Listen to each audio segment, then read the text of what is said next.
విన్నపాలు వినవలే వింత వింతలు పన్నగపు దోమదర పైకెత్తవేలయ్య విన్నపాలు వినవలే వింత వింతలు. మనకు మాత్రం రాదండి. రోజు ఒకటే రకమైన కూరగాయ వేస్తే ఏమవుతుంది? ఇంకేదన్నా కావాలి. రుచి నాలుక శరీరానికి చక్రవర్తి అట. అది దాని పర్మిషన్ ఉంటేనే లోపలికి పోతాయి. ఏమన్నా చక్రవర్తి పర్మిషన్ లేనిది లేముంటే లోపలికి పోతాయేనా? ఆకలి లోపల అయినా నాలుక పర్మిషన్ ఇవ్వాలి. లేకపోతే ఏదో వేపాకుల పచ్చడి చేస్తే తింటారా ఎవరైనా? అందుకోసమై ఈ తిని రకరకాలన్నీ అయిపోయినాయమ్మా. నేను కొత్త పదార్థం తెచ్చాను. ఇగో ఈ చిన్న చిన్న రాళ్ళు ఉన్నాయి కదా, వీటిని ఏమైనా వండి పెడతావా అన్నాడు. రాళ్ళను వండుకుంటారండి ఎక్కడన్నా అంటే, తల్లి నీవు తలుచుకుంటే తప్పక చేయగలుగుతావు. నేను తలుచుకుంటే చేయలేను, కానీ మీ అనుగ్రహం ఉంటే, మా పతిదేవుని యొక్క దయ ఉంటే ఏమైనా తినే పదార్థాలుగా తయారవుతాయేమో అనుకొని లోపలికి వెళ్ళింది, పట్టుకొచ్చిందండి మన బయటకు. అన్ని చెర్రీస్ పండ్లలాగా తయారయ్యాయి. ఏం పండు అండి? చెర్రీస్ పండు. అందుకోసం చెర్రీస్ పండ్లు చాలా రుచిగా ఉంటాయి. కారణం ఏమిటంటే అంటే అవి నోట్లో వేసుకుని, భగవంతుడు ఎంత గొప్పవాడు చూడండి. ఒక్క పండును 10 మంది తినేంత పండును సృష్టించాడు. చూపెట్టలేదా? కరబూజ లాంటివి. ఒక్కడే 100 పండ్లు తినేంత శక్తిని కూడా ఇచ్చే చిన్నవి సృష్టించాడే అంగురు పండ్ల లాంటివి. ఒక్కడు 50 తినొచ్చు. బియ్యంపులు ఇద్దరు పోటీ పెట్టుకున్నట, ఎవరైతే 100 పండ్లు తింటారో నా 10 ఎకరాల భూమి రాసిస్తానట. పిల్లవాడి తండ్రి అనుకున్నాడట, 10 ఎకరాల భూమి వస్తుంది పండ్లు తింటే, ఏమైనా కష్టపడేది ఉన్నదా? మరి బావా ఏం పండ్లు నేను తినాలి? నేను తెచ్చి పెడతా నీకు పండ్లు. మరి నేను 100 పండ్లు తింటే నీ 10 ఎకరాలు నాకు రాసిస్తానట. ఏమైపోయింది అంటే, ఈయననేమో అంగూరు పండ్లు తెచ్చుకున్నాడు, వాడికేమో వాటర్ మిలన్లు తెచ్చినాడు 108. ఇవి పండ్లే, అవి పండ్లు, కానీ తినగలుగుతాడా? అందుకోసం ఇక్కడ అవి తీసుకున్నాడు. అమ్మ చాలా, ఇది 2 నోట్లు వేసుకుంటాను ఇవ్వు, ఇచ్చాడు. బాగున్నాయమ్మ. ఈయనకు కావాల్సింది ఏమిటంటే ఈ తిండి అవసరం లేదు, లోక కళ్యాణ కారణం జరగదు. చక్కగా వైకుంఠ లోకానికి వెళ్ళాడు. అమ్మ లక్ష్మీదేవి వెళుతూ అద్భుతమైనటువంటి యొక్క నారద భగవానుడికి ఊరికే వెళ్ళే అలవాటు ఉంటుందండి. శ్రీరామ రఘురామ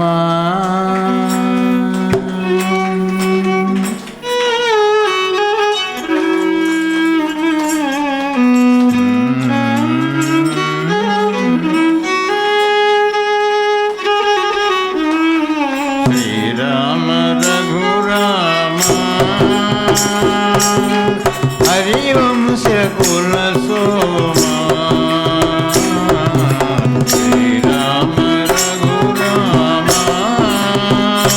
హరిజన వంశ కుల సోమా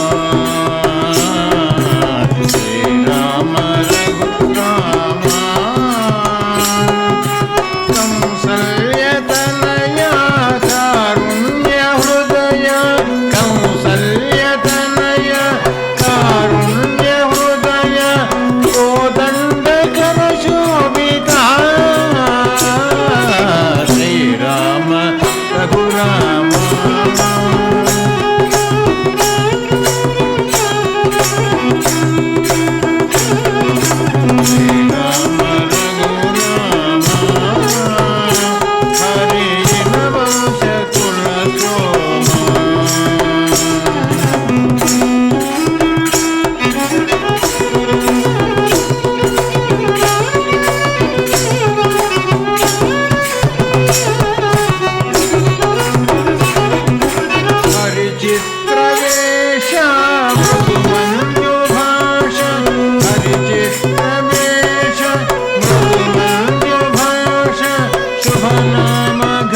శ్యామ శ్రీరామచంద్ర శ్రీరామ రఘురామ హరి చినవంశ కుల సోమ శ్రీరామ రఘురామ.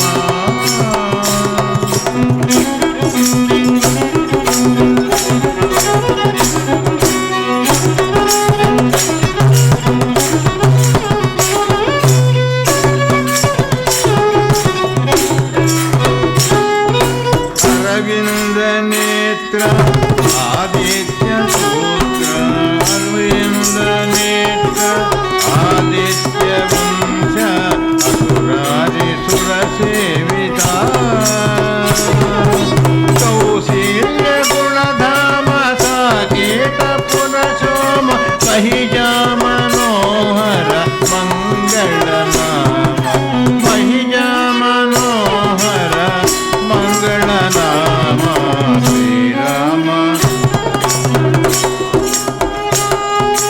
శ్రీరామ శ్రీరామ రఘురామ హరి వంశ కుల సోమ శ్రీరామ రఘురామ.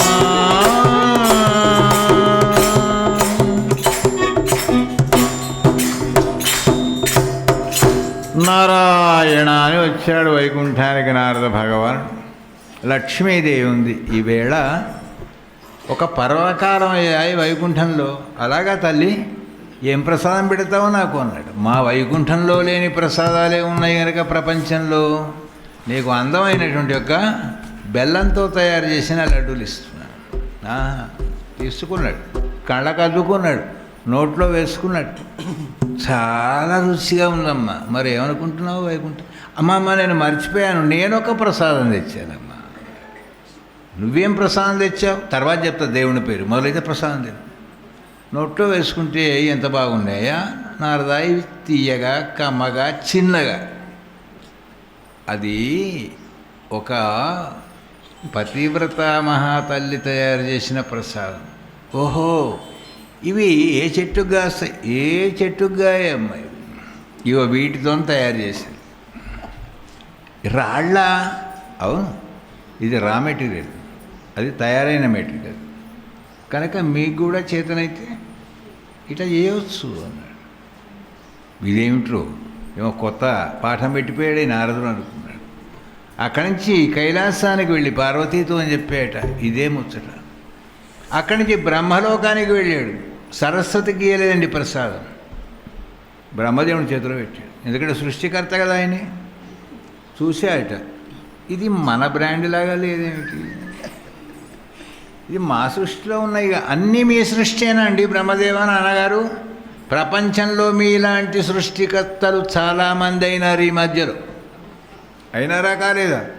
ఇంత జాంపండును ఇంత జాంపండు చేస్తున్నారు. పొడిగా ఉన్నది పొట్టిగా చేస్తున్నారు, పొట్టిగా ఉన్నదాన్ని పొడుగుగా చేస్తున్నారు. అందరూ సృష్టికర్తలు అయిపోయింది.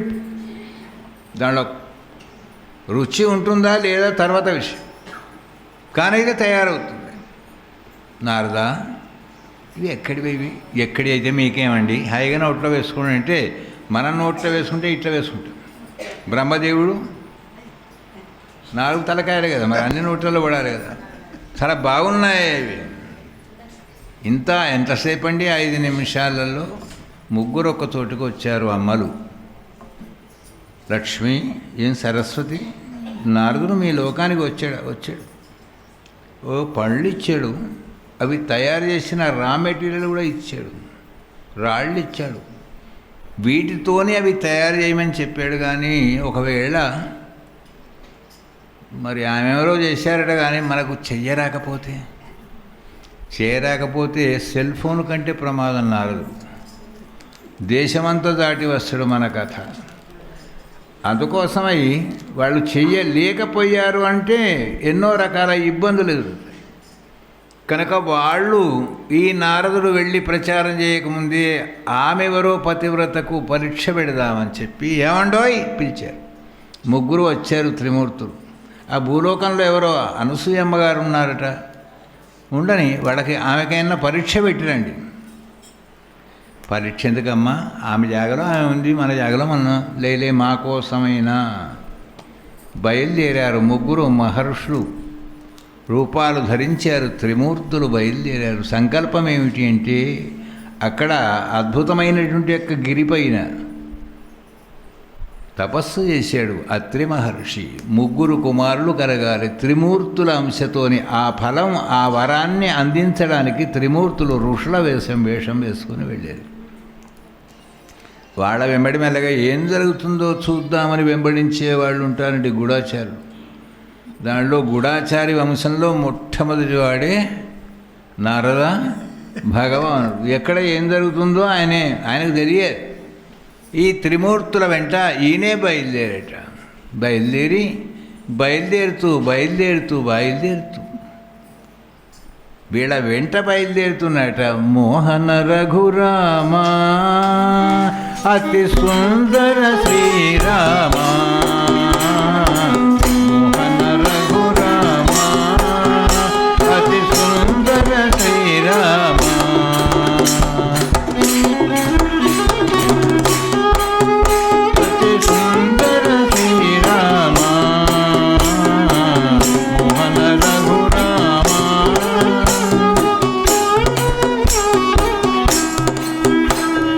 దశరథనందన రామ జయ రామ రామ శ్రీరామ.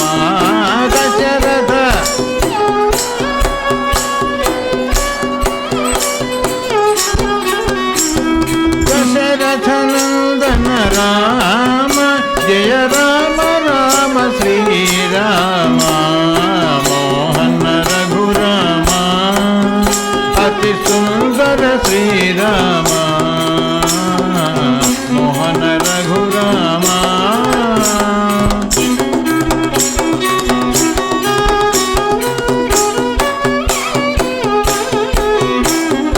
రామ రామ రఘురామ జయ రామ రామ శ్రీరామ, రామ రామ జయ రామ రామ శ్రీరామ, మోహన రఘురామ అతి సుందర శ్రీరామ, మోహన రఘురామ.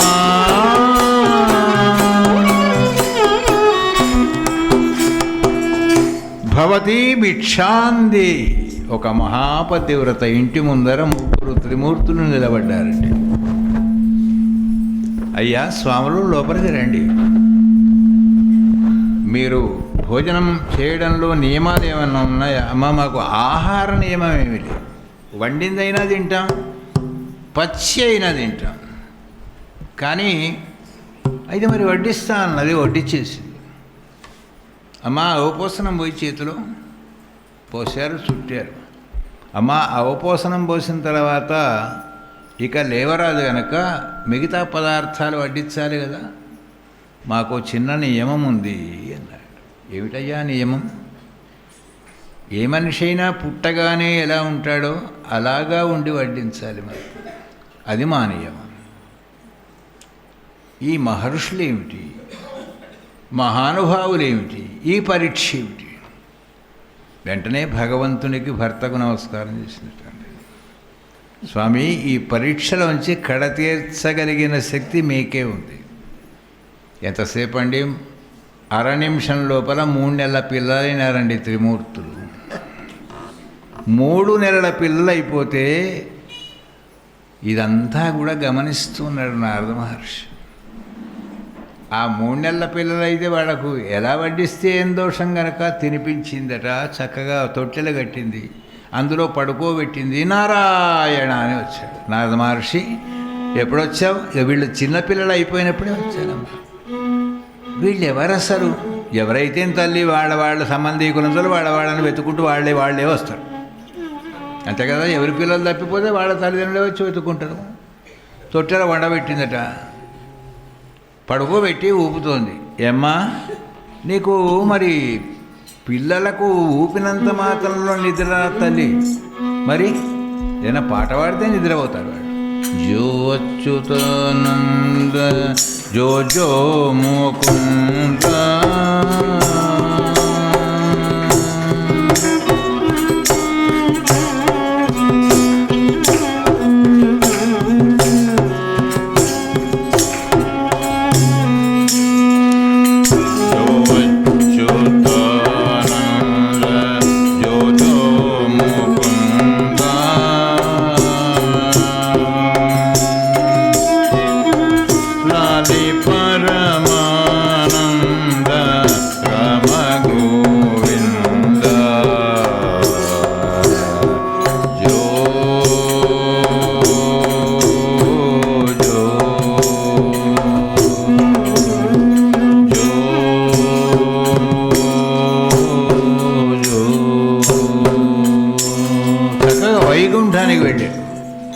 వైకుంఠానికి వెళితే భర్తను పరీక్ష చేయమని పంపించారు కనుక ఇక్కడ శివుడు కానీ బ్రహ్మ కానీ నారాయణమూర్తి కానీ వాళ్ళ లోకాలలో లేరు. లక్ష్మీదేవి ఒక్కతే ఉందట. అమ్మ మీ వారు ఎటు వెళ్ళారు? ఎటు వెళతారేమండి? మగవాళ్లకు 76 పనులు ఉంటాయి. ఎటో వెళుతుంటారు. ఎటు వెళ్ళారంటే ప్రతిదీ నాకు చెప్పి పెడుతుంటాడు ఆయనే. ఏ భక్తుడో, ఏ భాగవతోత్తముడో, ఎవరు తపస్సు చేసినారో, ఎవరికి వరమయ్యే వెళ్ళాడో నాకేం తెలుసు. తొలుత బ్రహ్మాండం తొట్టెగా వించి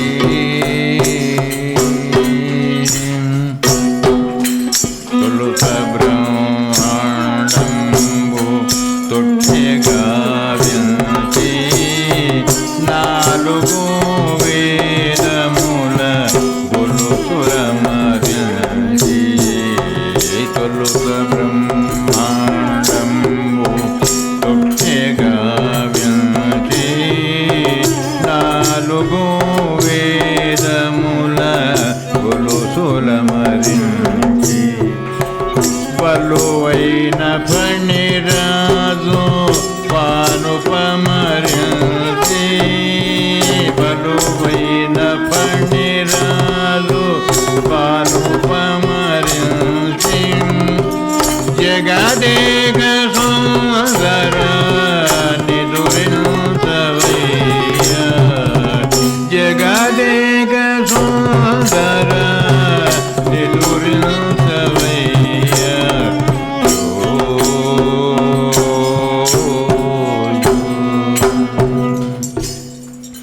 ఈయన వైకుంఠానికి వెళ్ళే వరకు ఏ టైం అయిందండి అంటే మధ్యాహ్నం. నారద మహర్షి ఈ మధ్యలో ఏమిటి? ఇది జోలపాట కదా, ఇది రాత్రి పాడాలి కదా, నువ్వు మధ్యాహ్నం పాడుతున్నావేమిటి? కాలాలు ఏమన్నా మారిపోయినాయంటే అమ్మా కాలాలే కాదు పరిస్థితులు కూడా మారిపోయాయి. అనుమానం వచ్చిందట ముగ్గురమ్మలకు. ఇది ఏదో జరిగి ఉంటుంది అనుకున్నారు. మరి ఏం జరిగింది ఏంటి? అమ్మా నేను చెప్పడం కానీ చెవులతోని మీరు వినడం కానీ తృప్తిగా ఉండదు పరిస్థితి. నా వెంట వచ్చేవాడు ఏదో జరిగింది అనుకున్నారు. అనసూయమ్మ ఇంటికి వెళ్ళిపోయాడు. అనసూయ అప్పుడే వచ్చాడు అత్రి మహర్షి. అనసూయ ఈ పిల్లలేమిటి, ఈ తొట్లలేమిటి, ఈ పాటలేమిటి అన్నాడు. స్వామి ఇదంతా మీ దయ. నా దయనా? మీరు ఏం కోరుకున్నారో, మీ ఋషులు ఎందుకు వచ్చారో, మన ఇంట్లో ఎందుకు ఉయ్యాలు ఊగుతున్నారో నాకేం తెలుసు. వాస్తవంగా ఏం కోరుకున్నాడు ఆయనే? భగవత్ అంశతోని పిల్లలు పుట్టాలని కోరుకున్నాడు. ఇలా అనుగ్రహించాడు భగవంతుడు. వీళ్ళెవరు? వీళ్ళు వచ్చారు. నారద మహర్షి ఇప్పుడే పాట పాడుతూ ఎటు వెళ్ళేవయ్యా? తల్లి ఇగో మీ కోడళ్ళు వచ్చారు. మా కోడళ్ళ? ఇంత చిన్న పిల్లలకు అంత పెద్ద కోడళ్ళ? అవు తల్లి వాళ్ళు కోడళ్ళు అంటే వీళ్ళు అనుకున్నారట. ఈ కోడళ్ళు ఏమిటి, కొడుకులు ఏమిటి, వరుసలు ఏమిటి అర్థమైపోయింది వాళ్లకు. పతివ్రత మా తల్లికి దోసిలోకి మాకు పతిభిక్ష పెట్టండి అని త్రిమూర్తులు ప్రత్యక్షమైనారు. అత్రి నీవు చేసిన తపోప్రభావం చేత మా అంశాలలో నీకు సంతానం కలుగుతుంది అన్నారట. లక్ష్మీ నారాయణులు, పార్వతీ పరమేశ్వరులు, సరస్వతి బ్రహ్మదేవులు దివ్యంగా ఆశీర్వదిస్తే బ్రహ్మ యొక్క అంశ చేత సోముడు అనే ఒక కుమారుడు పుట్టాయట. ఎవరికి? అత్రి మహర్షి. రుద్రాంశ చేత దూర్వాస మహర్షి పుట్టాడు వాళ్ళకు. మహావిష్ణు అంశ చేత దత్తాత్రేయ స్వామి పుట్టాడట. అందుకోసమే ఎలా ఉండాలి పరీక్షిత్ మహారాజా లోకంలో అంటే భగవద్ అనుగ్రహం. మనం దేన్ని సేవిస్తున్నా కూడా సేవలో ఎప్పుడు సందేహం అనేటువంటిది ఉండకూడదు. నిస్సందేహంగా సేవించామా నిస్సందేహంగా కోరికలని కూడా తీరుతాయి. ఇది పతివ్రతామ తల్లి యొక్క కథ. భారతదేశంలో మహర్షులకు, దేవతలకు, వేదాలకు ఏ స్థానం ఉందో పతివ్రతామ తల్లులకు కూడా అదే స్థానం ఉంది సుమా. ఒక ఆమె సూర్యుడినే ఉదయించకుండా చేసింది ఒక మహానుభావురాలు. ఒక మహానుభావురాలు త్రిమూర్తుల్నే చిన్నపిల్లలుగా మార్చింది. మరొక మహానుభావురాలు దివ్యమైనటువంటి యొక్క లోకాలనే శాసించిందయ్యా. అంత గొప్పవాళ్ళు మన భారతదేశంలో పుట్టిన వనిత మణులు అని చెప్పినాయట. ఈ కథ ఎవరైతే వింటారో, ఎవరైతే ఈ భాగవతంలో అనసూయమ్మ కథను వింటారో వాళ్లకు పుత్ర పౌత్ర వంశపారంపర్య అభివృద్ధి కలిగి ఉన్న పిల్లలు బుద్ధిమంతులై చక్కనైనటువంటి యొక్క విద్యావంతులై జ్ఞానవంతులై వర్ధిల్లుదురుగాక అన్నాయట. గోపాలకృష్ణ భగవానికి ఓం నమో భగవతే వాసుదేవాయ శ్రీ హరయే నమః. అద్భుతమైనటువంటి యొక్క మరొక చరిత్రను చెప్తున్నాడు. ఒక చిన్న వాయిద్యం మీద తరంగం విని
గోపాలకృష్ణ భగవానికి అద్భుతమైనటువంటి యొక్క చరిత్రను శ్రీశుక భగవాన్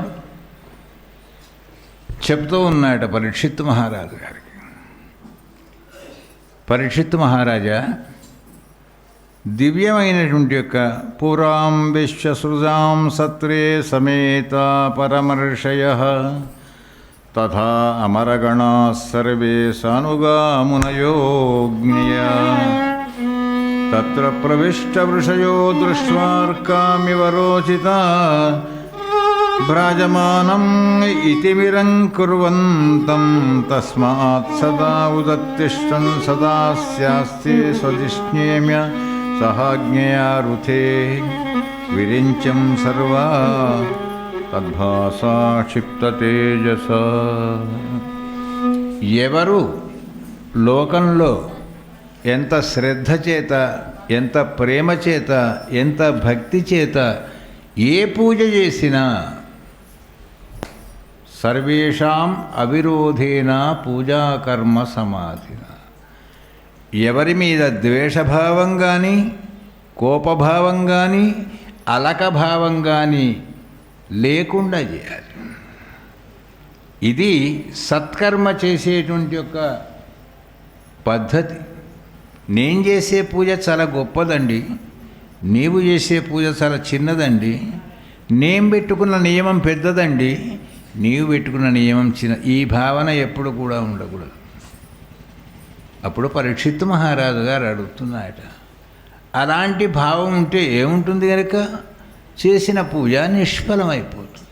మహాత్మా కథ చెబుతూ స్వయంభువ మనువు యొక్క 3 పిల్లలలో ఆకూతి, దేవహూతి, ప్రసూతి అని 3 అమ్మాయిలు అన్నావు కదా. ఆకూతినేమో రుచి ప్రజాపతికిచ్చి పెళ్లి చేసావని చెప్పావు, దేవహూతినేమో నిన్న చెప్పావు కర్దమ ప్రజాపతికిచ్చి పెళ్లి చేశావని.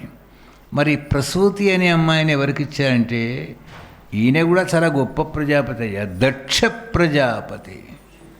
అంటే సామాన్యమైన వ్యక్తులు కాదు వీళ్ళు, ప్రజాపతులు. అంటే దేవతలను కూడా అవసరమైతే శాసించగలిగినటువంటి యొక్క శక్తి సంపన్నత కలిగిన వాడు. ఈ దక్ష ప్రజాపతికి ప్రసూతి అనే అమ్మాయిని ఇచ్చి వివాహం చేశాడు. ఎవరు?